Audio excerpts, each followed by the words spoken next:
Hello.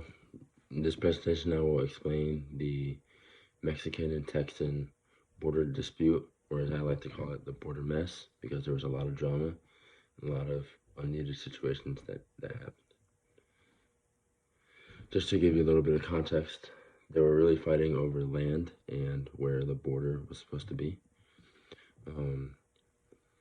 It's really hard to see in some of these maps, but just to show you a little bit, the Texans wanted the Rio Grande River, which is this big river here, and the Mexicans wanted the Nueces River to be the border, which is a little bit further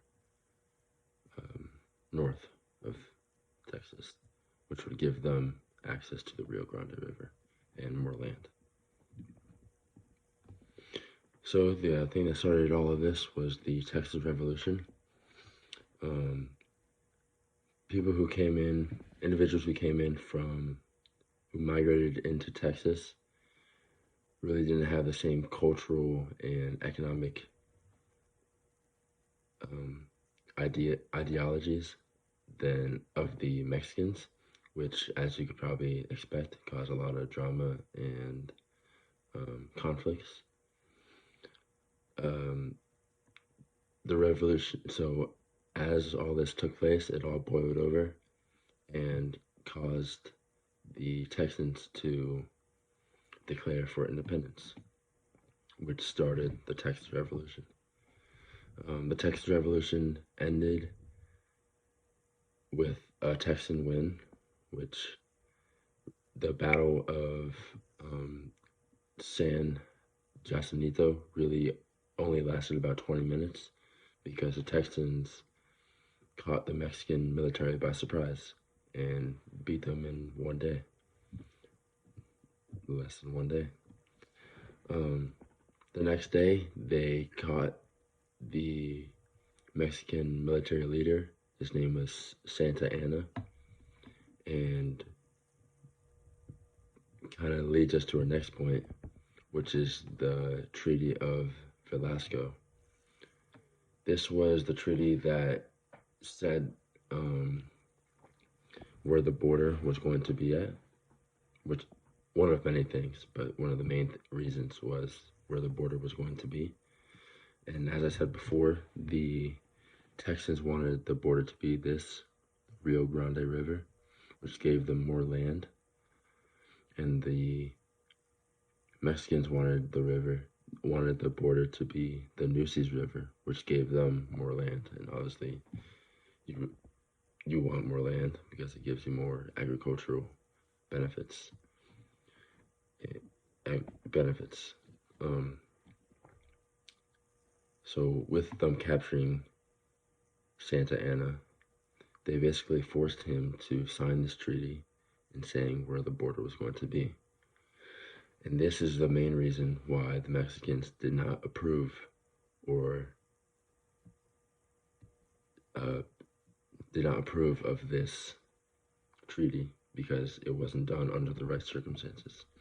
Just to put it into a circumstance that you would understand, let's say you were arrested for possession of antidepressants or any type of drugs, and in the area there have been a string of overdoses with that same drug. Well, the police department is under a lot of pressure because from the mayor's office in the city, because they haven't found who's responsible, and they try and put it on you, and they try and blame you and say, hey, if you don't do this, without a lawyer present, by the way, if you don't do this, we're going to go after your family and put them in a hole that they can never get out of.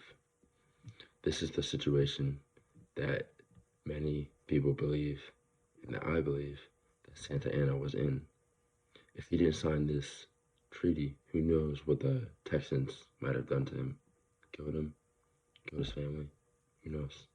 And this is why many Mexicans believe that this deal or this treaty was illegitimate.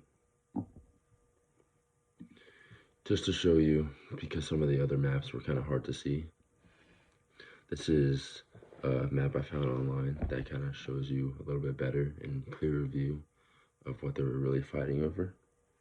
So this big blue line that starts at the bottom and goes all the way up is a Rio Grande River. In this middle, this smaller blue line is the Nueces River. And this green area is what was all that was in play with the border dispute. So, like I said, the Mexicans wanted the Nueces River, the small one, up here, up north a little bit, to be the border, and the Texans wanted it to be the Rio Grande River. As you'd expect, they wanted it because of the land and how much that would benefit their society.